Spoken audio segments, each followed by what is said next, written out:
in Islam, and this is where we get into talking about the Al-Qaeda and ISIS and Islamic violence and those issues which are so much on all of our minds. I'm going to set a background for that. I put these slides out. The top three people are all in Austin. They're all people I know very well. They're all Muslims. Bottom right is an advertisement from a group called the Council on American Islamic Relations, which is kind of like a Muslim ADL, Anti-Defamation League. It's an organization that's been around for 20 years, advocating for Muslims in a very American way, using letter writing, using campaigns to gather support, as well as to make the argument that Muslims are Americans, normal Americans like many others, So, so we're talking about 20th century Islam. It's very diverse. Most of what we hear focuses on the Arab world, the Middle East, and we tend to associate that with Islam and Islam with the Middle East. Only about 20% of Muslims live in the Middle East. Only about 20% of Muslims have Arabic as their native language. The largest Muslim country in the world is Indonesia. And the second largest Muslim population would be in India, and then Pakistan. So all of these are not Middle Eastern countries. And so about half of Muslims live east, further away from the Middle East than Pakistan. India, Malaysia, Bangladesh, Indonesia, huge Muslim populations there.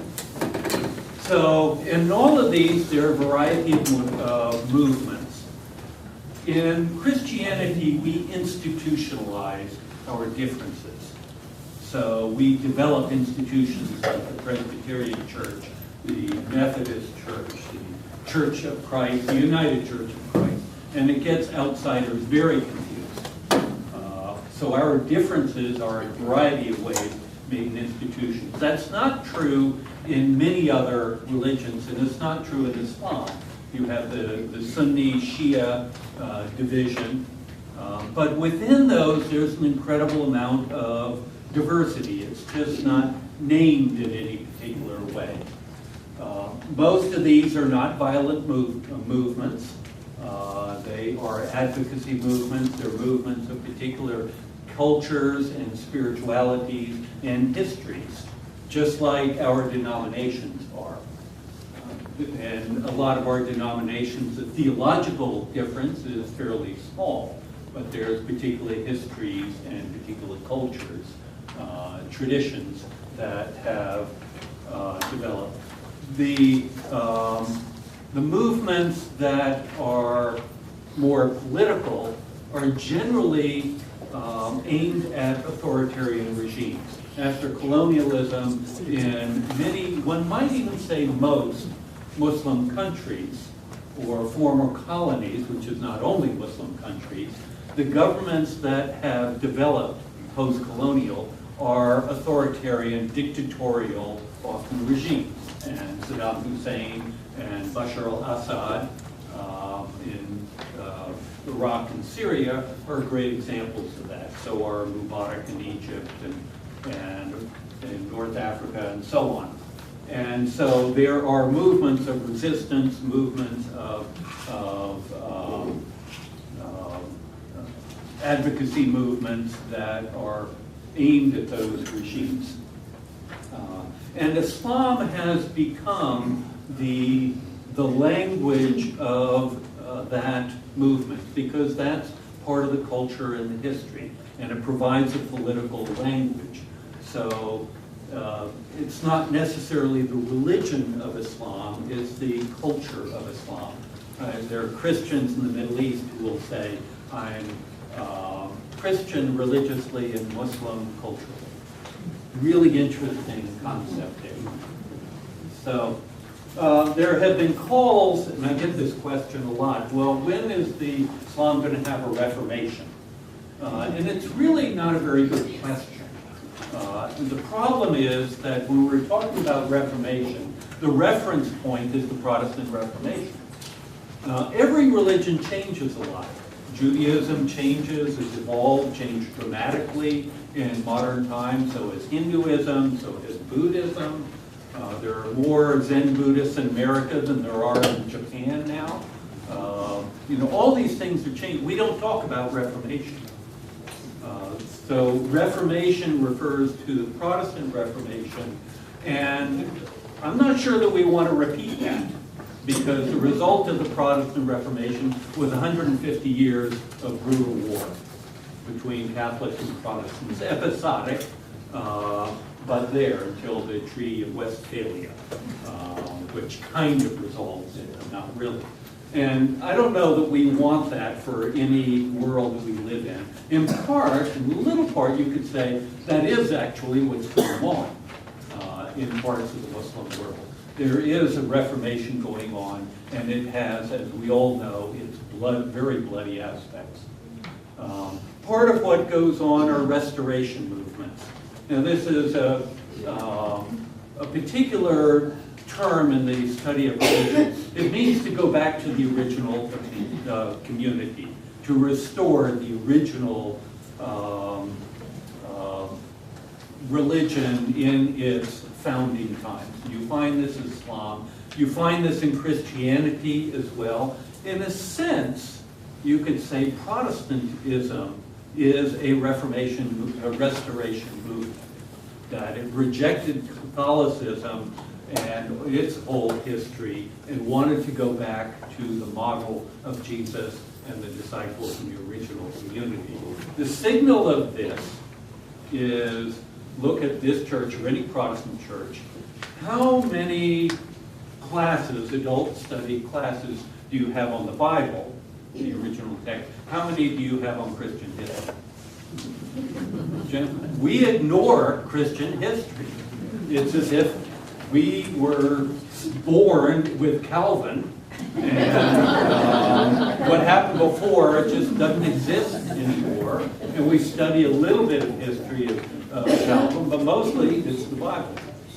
And that's the sign of a restoration movement. You go back to the original text. So I'm going to classify briefly here 6 different kinds of Islamic movements or types. And of course, this is very approximate. Most Muslims are cultural Muslims, or a large portion. Kind of like Christians. A lot of Christians are cultural Christians. They come on Easter, maybe they come at Christmas to the candlelight service because it's pretty. But maybe they come when they have a baby and get the baby done.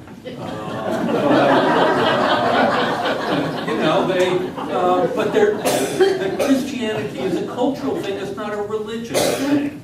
They may call themselves spiritual, but not religious. A lot are just traditional, like a lot of Christians. A lot of Christians go to church regularly, and they are not really critical of their religion. They do what their parents do, what their parents did. So they're traditional. They're not part of any great Reformation movement. They continue in the tradition that they know. And you put those two together, and that's the majority of Muslims. Traditional Muslims, they'll pray 5 times a day, they'll fast during Ramadan, but it's pretty much in continuity, adjusted culturally with what went before. Then you get the arch-conservative, and you might call these fundamentalist movements. And this is what you find in the Taliban, the early Taliban. And this is what you find in Saudi Arabia. You can call this fundamentalism. It tends to be, fundamentalism is an awkward term, a lot of different definitions. I remember a scholar who wrote at the beginning of his book on the modern Islam, it was on Afghanistan, and to call the Taliban and he mentioned one of the warlords, both fundamentalists, raises the question of what, if anything, they have in common. So we use, it's a sloppy term that comes out of a particular Christian movement and doesn't apply very easily to other movements. So these arch conservatives, but if you're going to use the term, the Saudi Arabia and the Taliban are great candidates. Their restoration movements, they go back to the original documents, the original community. They pull little at all or very selectively from history, so they imagine themselves as replicating the time of Muhammad. But of course you can't do that. But that's their aspiration. So there are three terms here that need to be addressed because they're used a lot. One is Islamism or an Islamist. An Islamist is a term that has been developed to apply to Islam, to political Islam. That is Islam taken not only as a religious practice, but also as a political philosophy and applied to a particular way of understanding politics. Most Muslims are not Islamists. They're the traditionalists, they're the cultural Muslims, so they're not interested, they're religious Muslims, they're not Islamists or political Muslims. But a lot of the movements that we hear about are political Islamist movements.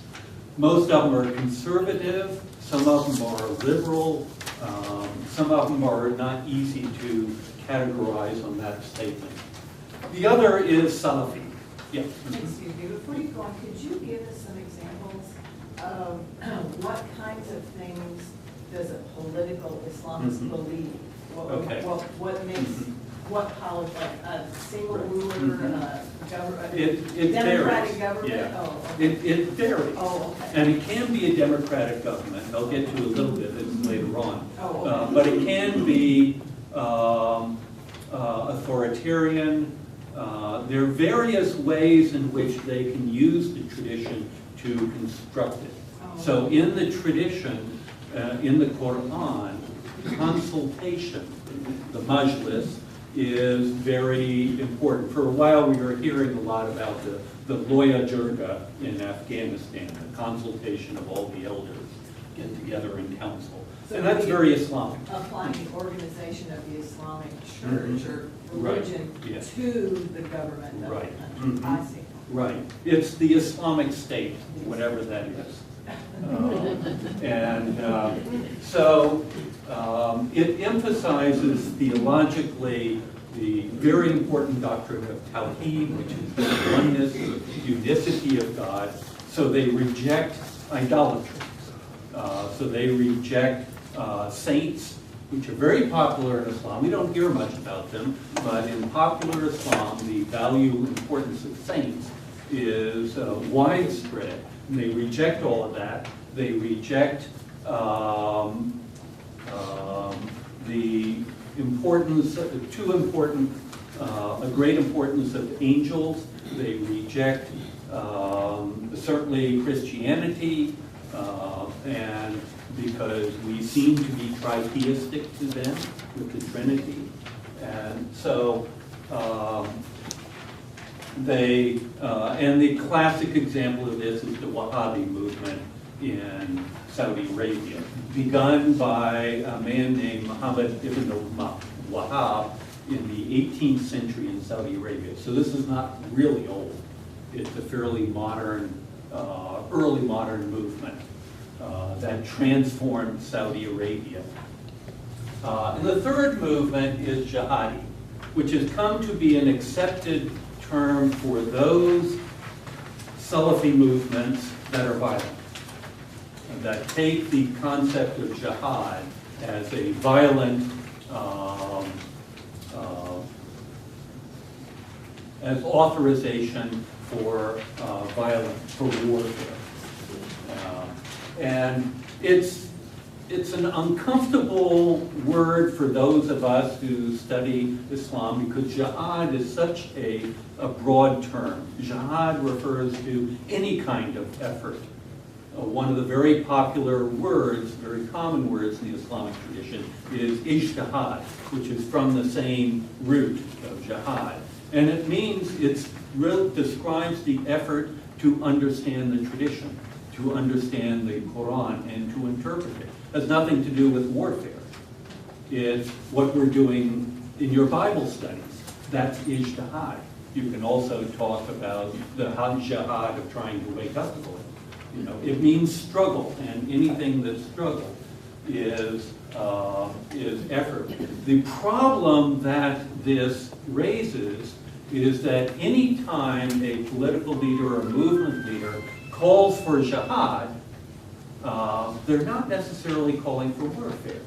You know, it's a broad term. So the political struggle, what you see among political candidates now is jihad. You know, they're struggling to win elections. And that is classical application of the word jihad. But it also has the application of violent effort, of violence, of warfare. But this has become the popular conventional term to describe Muslims who are in violent movements, as jihadi movements. So we got to kind of accept that. You have very large pietistic movements. These are kind of like conservative evangelical movements. They are on a mission to Muslims, by and large, to make Muslims who are cultural Muslims into pious Muslims, into traditional Muslims in one sort or another. One that we hear a lot about here in the United States is the Gulen movement, at the bottom there. They are coming from Turkey, and they build the Harmony schools around here. They're highly focused on education, especially technical education. They build schools that are not really missionary. They're not intended to convert people to Islam, but they have a mission of education. Kind of like Christian missionaries who go to other countries and we build schools and we try to lift up education. That's our mission. The primary goal is not to convert people. The primary goal is our Christian mission is to teach people and heal people and build hospitals and build schools all around the world, because that's who we are. And the Gulen movement is a very successful movement, but it's a pietistic movement also. It wants to take Muslims from cultural Muslims into being pious Muslims, and has a bit of a mystical part. They love Jalaluddin Rumi, the mystic, the Turkish mystic. And they're also highly committed to interfaith relations. Very active group in Austin that I've done work with. Then you get national liberation movements. And these are movements like Hamas, some of them violent, some of them not. So you have the Nakda movement in Tunisia, which is not a violent movement, and the Muslim Brotherhood in Egypt, which has had phases in which it has been violent and phases in which it has not. In the last 20 years, it has been not a violent movement. It has been involved in the government, sent representatives, and been very much a part of the political system. But it is a national liberation movement fighting against the authoritarian regimes in Egypt. And now with the what happened in 2013, when they finally elected a president, but he was clumsy and essentially blew it, tried to rig the courts and rig the parliament, and so he was overthrown. And he was a Muslim Brotherhood candidate, president. What happens with the Muslim Brotherhood movement now is difficult to see. Will it go back to violence, as it was 40 years ago, or will it maintain its political orientation? And there's this great struggle going in the movement as to which way it goes. Yeah. Question. You talk about the Muslim Brotherhood in that way. I have read and heard of the core beliefs of the Muslim Brotherhood, or you could say some of their internal objectives, is basically to, you have up there not concerned with the West, but they're, when you get down into the real, the heart of what they believe, is to do away with the West. In a non-violent fashion. Yeah. No, that's not really true. What you find there in them, and this is widespread in the Muslim world, is that they want to develop their understanding in Muslim framework. And what they're trying to resist is the idea that the way the West operates and the particular culture of the West and the Western interpretation of modernism, they don't want to be overwhelmed by that. So we tend to think that what we have and the way we understand politics is what the whole world ought to do. That we have our particular style of government, our constitutional concepts are the ones that everybody ought to have. And what they're saying is they don't want to have that. They want to have something that is defined by Islam, which may come out with a democracy, it may come out with some of the same ideas of human rights, but will not be the same. And it comes from their own roots. There's a great resistance to what they would term cultural imperialism or political imperialism, our imposition on them. And it comes in a lot of different forms. I'll come back to that in a minute. But also, I would say, the Muslim Brotherhood is not one organization. You have Hamas is Muslim Brotherhood, but it's very different from Muslim Brotherhood in Jordan and Muslim Brotherhood in Egypt and Muslim Brotherhood in other nations. Every Muslim Brotherhood takes on its own national character according to the dynamics of that particular nation. So it's not a single organization at all. It has common roots. So national liberation movements use a lot of the language of civil rights. So they use it because what they're fighting for, the main characteristic is that they're fighting against authoritarian regimes which don't respect civil rights. So Saddam Hussein and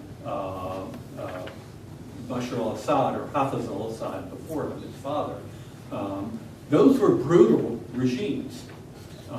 And so the movements that arose against them used the language, were advocating for social justice. Many of the terms of that are ones that we would recognize. They were arguing for democracy. They were arguing for what we would call, what is in our Bill of Rights, freedom of speech, freedom of journalism, due process, because in Egypt as well, they had secret police, and you just disappear. I lived in Syria, and I could see the effect of it. You watched what you said very carefully and where you said it. It was that kind of nation. So the movements by and large, were most of the movements, not all by any means, were what we would call justice advocacy movements. Quick question. Yeah. Once they get into power, do they grant those same rights to the people who lost? Generally, they have not gotten into power. And one example was Morsi, and he did not. One example is in Tunisia, the Nafta movement, and they have. And the third example of a movement that has come into power is Iran, and they certainly have not. So it varies. And one of the issues is political Islam advocates for an Islamic state, but they have no idea what an Islamic state is. Essentially, the way they characterize it is when the Muslims get into power, because they're pious Muslims, they will do the right thing. And because they have been advocating for social justice, they will do social justice. But it's largely untested. Tunisia is largely successful. Iran is not, and Egypt, for that short period, was not. Part of that may have been because I'm getting too much into the weeds here, because Morsi was not the candidate that was leading the Muslim Brotherhood. The one who might have been a much more effective ruler, was disallowed from running by the government. So, it's that kind of manipulation. This is my last question. Once you get out of the Arab world, Indonesia, do they grant rights of dissent? Yes. When you get into Indonesia, yes, very much so. Indonesia's a thriving democracy. I define a democracy as you don't know who's going to win the election beforehand. And Indonesia is very much a democracy. Turkey is, but it has its own particular history. It's not really a good example. But in a sense, the farther away you get from the Middle East, the more likely you are to have democracy. And that's partly because of the particular history of the Middle East, the Cold War, oil, a lot of different factors that make for that. Question, were the Islamic people glad we helped them get rid of Saddam Hussein, or were they mad that we interfered?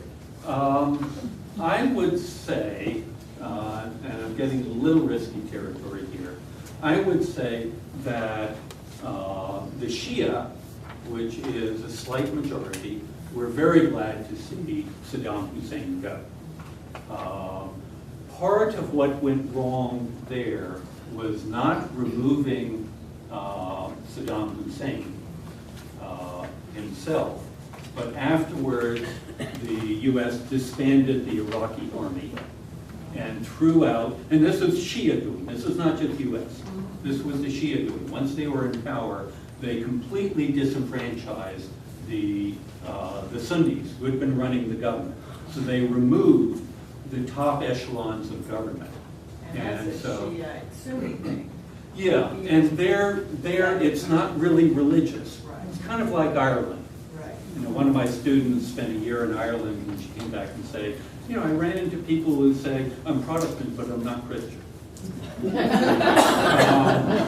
What is that? Protestant becomes an ethnic identifier. And Shia and Sunni in Iraq are as much or more ethnic identifiers than religious identifiers. And the fact that we took sides in that battle is what? Well, we went along, and I would say that this was largely the fault of the, what's his name, I can't remember, who took charge, who was commissioned by the U.S. government to take charge of the interim government. And I think he blew it big time. I would blame him more than them. The State Department actually had this huge volume of a plan, and it was a good plan for what should happen afterwards. It was totally ignored by the Army. Or by the military, who did take over. But the international anarchistic movements, and this is how I would describe Al-Qaeda. Al-Qaeda is very small. And one of the things that are not realized generally is how small these movements are. Terrorist movements are tremendously effective, and it doesn't take many to do them or much money. 9/11 cost $500,000, half the cost of a single cruise mission. And it probably involves something like 150 or 200 people in the planning and execution of it. And you saw what the effects are. So terrorism, suicide bombers are cheap and easy. You find somebody who's willing, and it takes just a few people to arrange it, and obviously one person to do it, and it has worldwide impact. It's kind of like an assassination. We have in our history political assassinations, and often it's a one-person job, and it has huge effect. So terrorism is like that. The Al-Qaeda and ISIS that I'll talk about in a bit, both have roots in Wahhabi, Saudi Arabia Wahhabi Islam. They've taken different routes in their interpretation.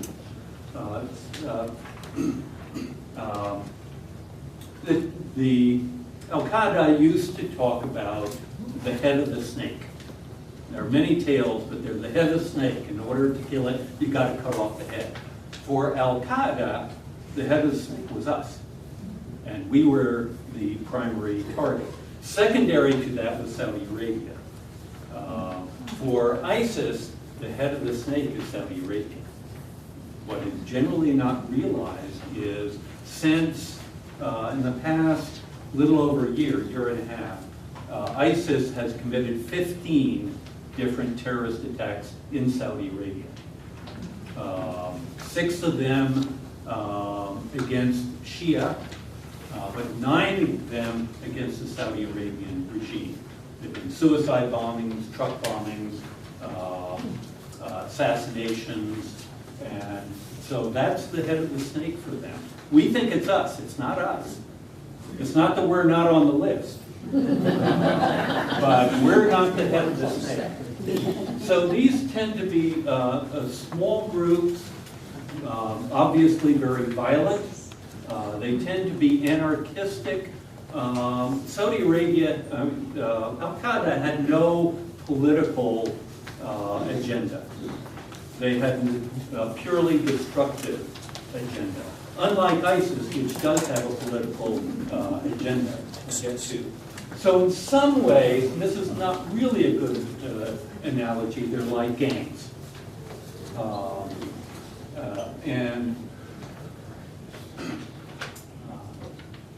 So I wanted to put in this, because this is a question. Most Muslims do not hate us. When I go around as an American to various countries, I don't experience hate. A lot of them suspect that we hate them. And when I remember so clearly being at a bus stop in Damascus an evening, and a young Muslim came up and he asked, Ruski? Are you Russian? Alemania? Are you German? And he went through a couple of others, and he said, Minway, where are you from? And I said, America. I said, ahlan wa sahlan. Welcome, welcome. And then he came close, as Middle Easterners sometimes do, and he said, why does America hate us? And I don't know whether the us was us Arabs, us Syrians, or us Muslims. May have been all of them. But he represents something I hear a lot. You know, why do they hate us? And here are all kind of a list of the characteristics, the reasons why they have that impression. And I would, you know, there are interpretations of various events like the invasion of Iraq. And these will vary. But I want to, American cultural imperialism is something that, that is a real factor in there. McDonaldization. And people in the Arab world or other, they mourn when they see their kids listening to Motley Crue rather than their own traditional music.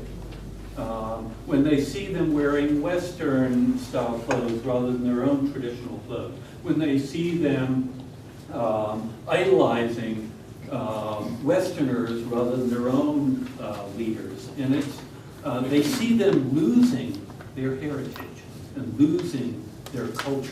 And that has a huge impact. And they also see a great discrepancy, and this is critical, a great discrepancy between the values that we espouse and what we do. So when we support Sisi in Egypt or Mubarak in Egypt, when we have supported in the past Saddam Hussein, when we supported the Shah in Iran, it was pretty brutal in a lot of ways and ignored the culture. It was very westernized. When they see us doing that, and these governments that had secret police, they ask, where are your American values? Why can't you support them for us as you support them for yourself? And so there's a disjunct that they feel that is very disturbing. But they blame that on the government, not on the people, for the most. Anarchistic group, Al-Qaeda, will blame it on the people, because we elect the government. But most people will separate the government and the people.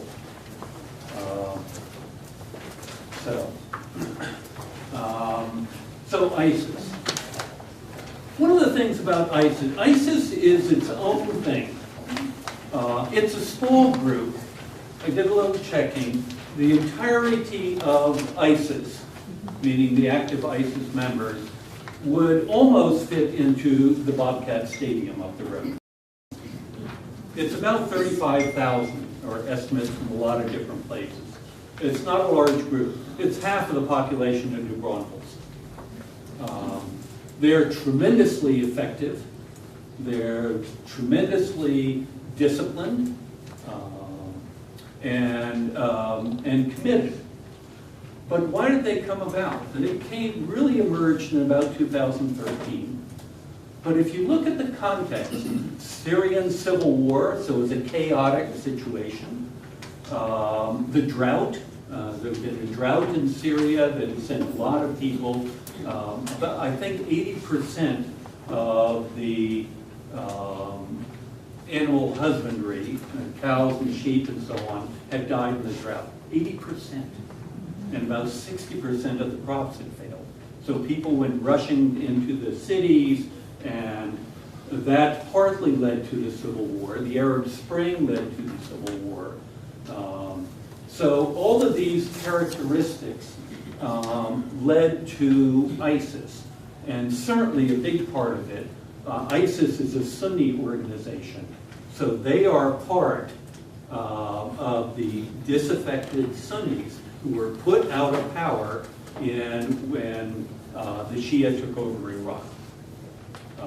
So it's a direct effect of the Shia in Iraq refusing to share power.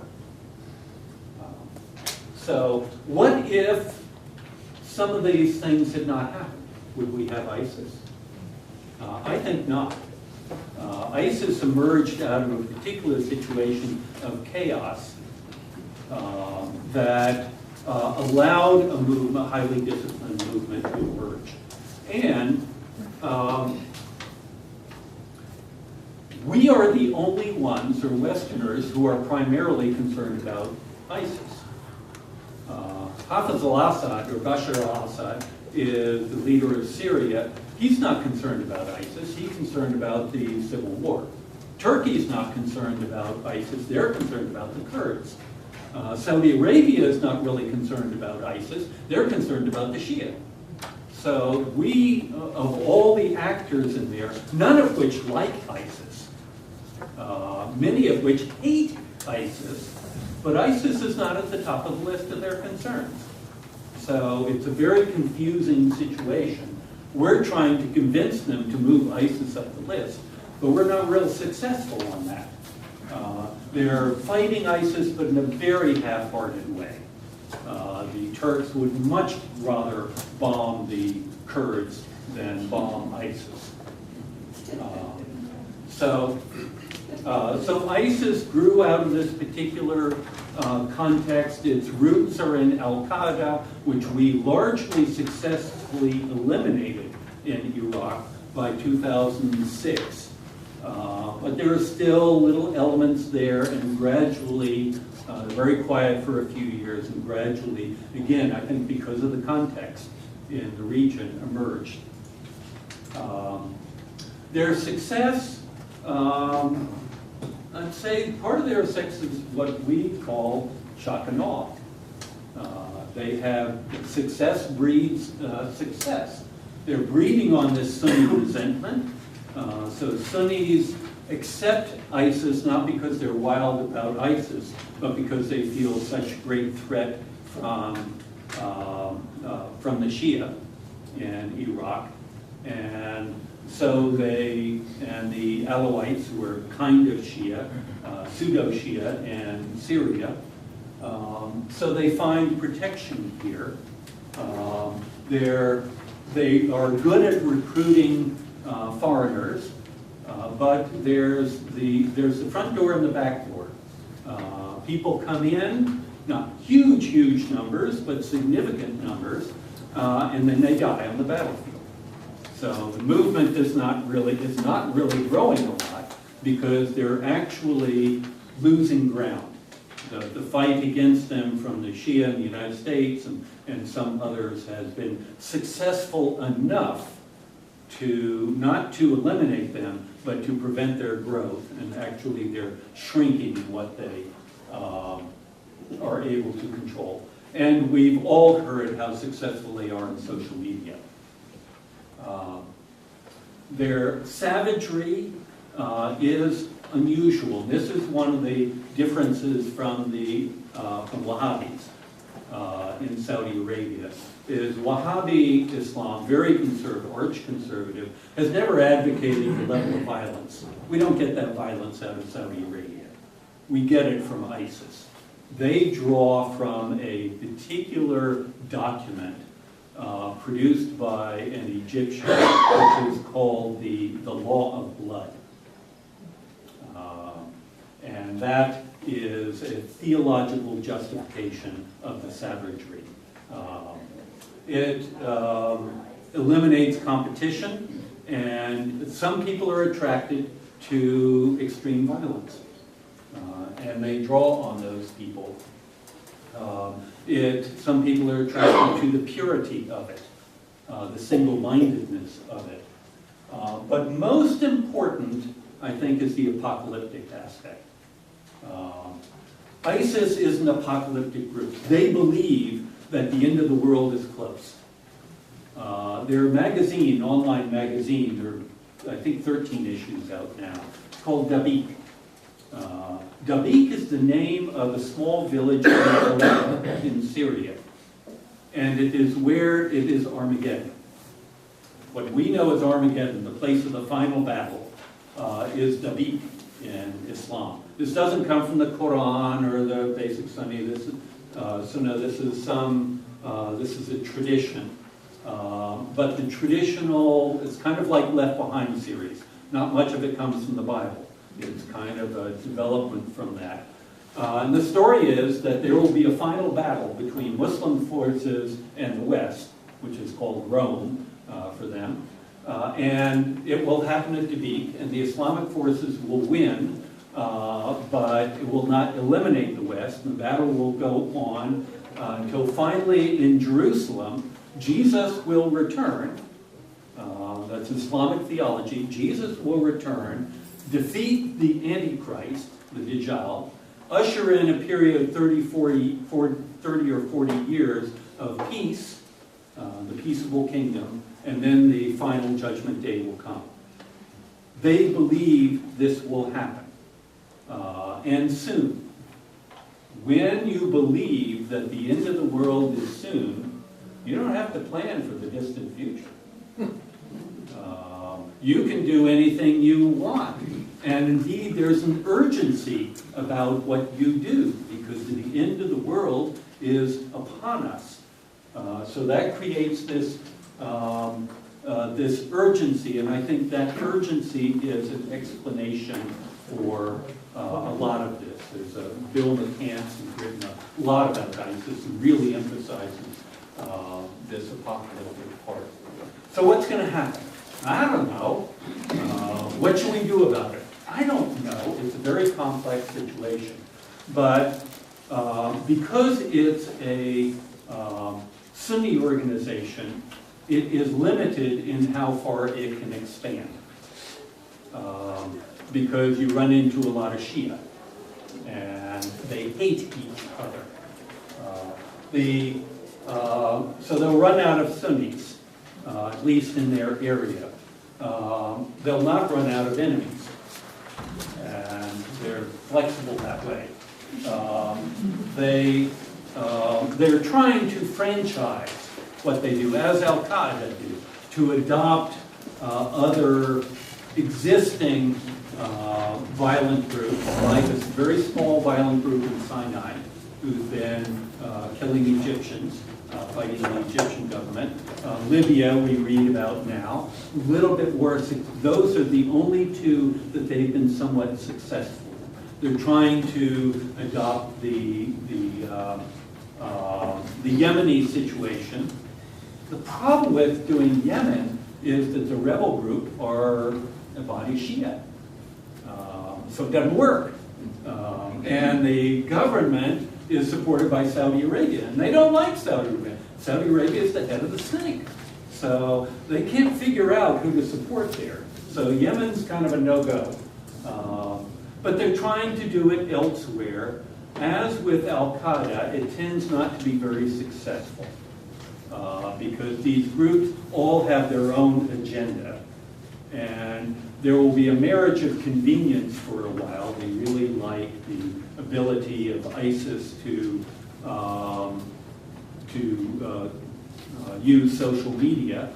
But ISIS has one agenda, and they have another agenda. So that will be of limited success. What ISIS will do, nobody knows. How you fight ISIS, it's very complicated because remember, all of the actors that we really need as allies, they all have other agendas. They aren't as concerned about ISIS as we are. So it's a difficult situation. Yeah. I have a question about all of these refugees. Mm-hmm. Where do they fall? Are they Sunni or Shia? Yeah. The refugees are mostly Sunni. Most of them will be the cultural and traditional Muslims. They are escaping a war zone. And half the population of Syria are refugees now. Most of them, half of those are internal refugees in Syria. Half of those have gone somewhere else. Jordan, the population of Jordan, refugees in Jordan, from Iraq first and then from Syria, is enormous. And so the countries in the region are bearing the brunt of the refugee issues. But they will cover the gamut of the theological perspectives. There will be some cultural, traditional, pietistic, and there will probably be some in there that are anarchistic, but most of those will be joining the local groups.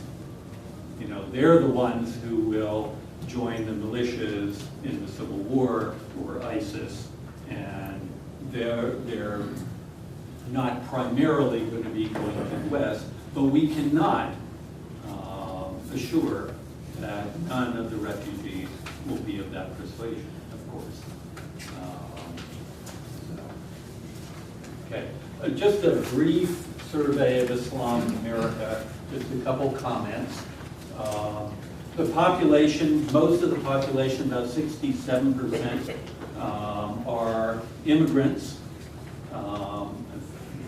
Most of them come here as students or as professionals. The Islamic population in America is the three top professions are student, engineer, and doctor. So they have an income level about $10,000 higher than the normal American. They generally come here because of our opportunities and our values. Many of them say, this is the best place in the world to be Muslim because of the religious freedom. They're free to build schools and to mosques and to raise their children, and there's no secret police. They are religiously diverse. Every mosque, the mosque that I visit most often in North Austin, has members from 40 different nations, each one of which has its own culture. One of the ironies in American Islam is they have to figure out what Islam is. Because just as our Christianity is very much an American Christianity, and when we go to Nigeria, the Christianity that we encounter is Nigerian Christianity. They're trying to take 40 different cultures, and sometimes in India there are a number of different cultures in India, and trying to figure out what among them, what in all of that is really Islam.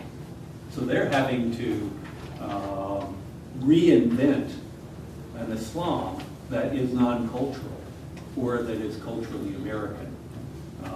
But their kids are growing up in America. And right now what we see is the younger generation, the generation who was born in America, educated at Texas State or UT or, Texas A&M, they are taking control. They are now the new leadership, and they're American. They're not immigrant community, and so that's going to change. There's an American Islam that is growing up and happening, and it's going to be different from Indian Islam or Many people see that as a great threat. What is your thinking on that?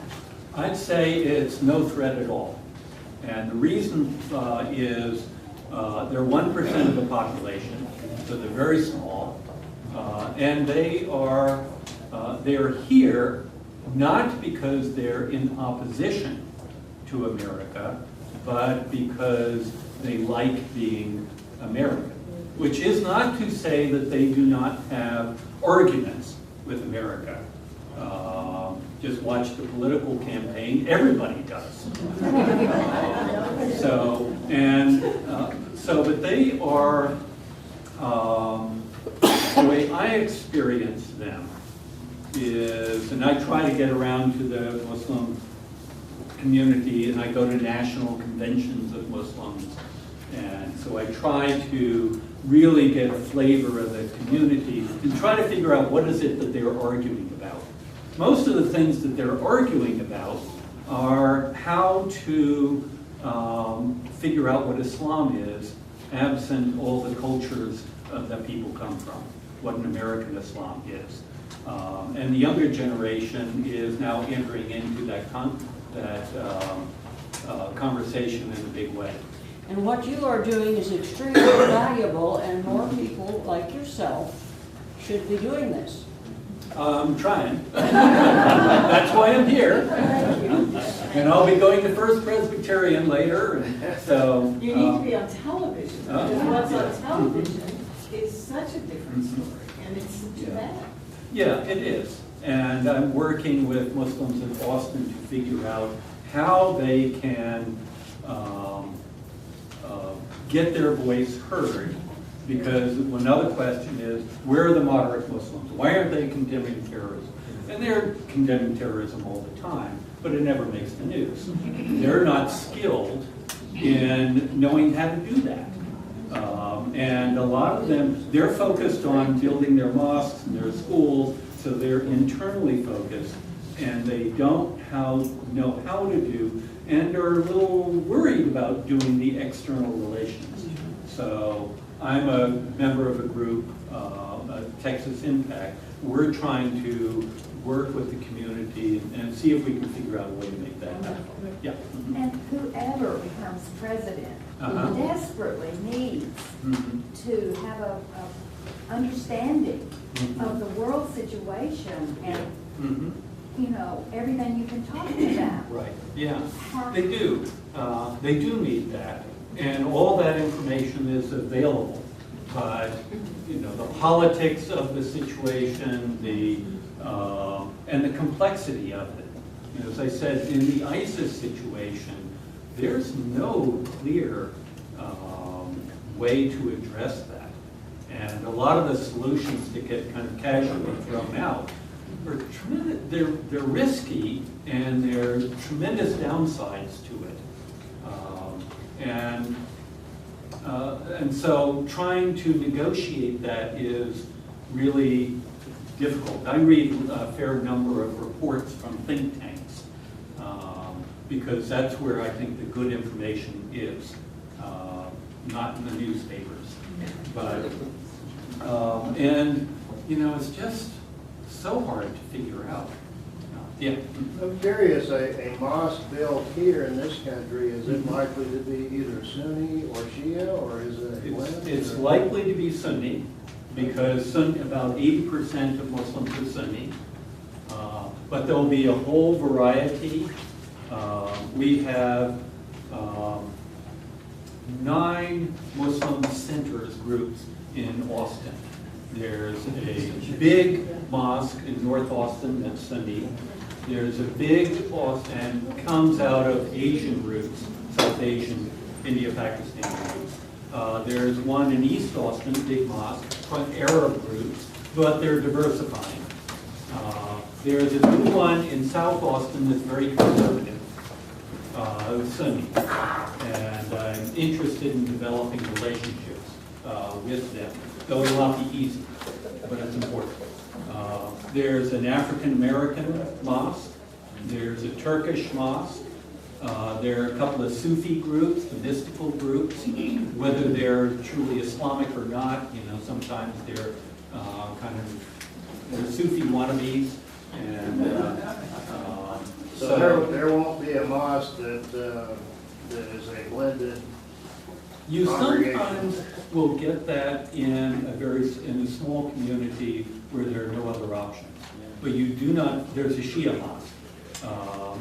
You do not generally find Sunnis and Shia worshiping together because there's a different ethos. When you actually show up at prayers, it's almost the same. And the Quran's the same, but some of the background of it is very, very different, and the theologies are significantly different. So you do find Shia going to Sunni mosques, but only for Friday prayers. Any other questions? Thank you so Thank much. you very much.